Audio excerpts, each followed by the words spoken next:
The same reason it was so difficult to study cancer among coffee drinkers is the same reason it's so difficult to study cancer among meat eaters. Even if they found lower cancer rates among those eating vegetarian, maybe it's just because vegetarians exercise more, or smoke less, or inhale less diesel fumes because they all own a Prius. So the way you get around that is you study a group of healthy meat eaters who, for example, smoke just as infrequently as the group of vegetarians you're trying to study, to equal things out, control for non-dietary factors.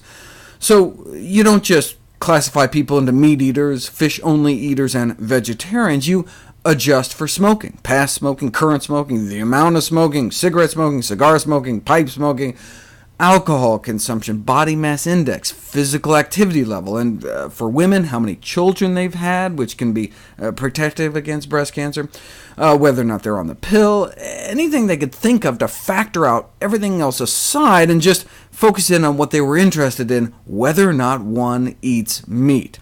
Now, controlling for obesity is not really fair to the vegetarians. We know that vegetarians are significantly more likely to be thin, which we know is protective against cancer. So by comparing vegetarians only to thin meat eaters, it undercuts one of the benefits of eating vegetarian.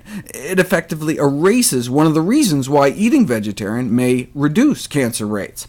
But they weren't interested in indirect ways in which meat might cause cancer, like meat leading to obesity leading to cancer. They wanted to study meat and cancer more directly. And to do that, you have to handicap the vegetarians even further. Maybe the reason vegetarians are so healthy is not because they eat less meat, but because they eat more plants. So vegetarians were compared to meat eaters who on average ate about the same amount of fruits and vegetables every day.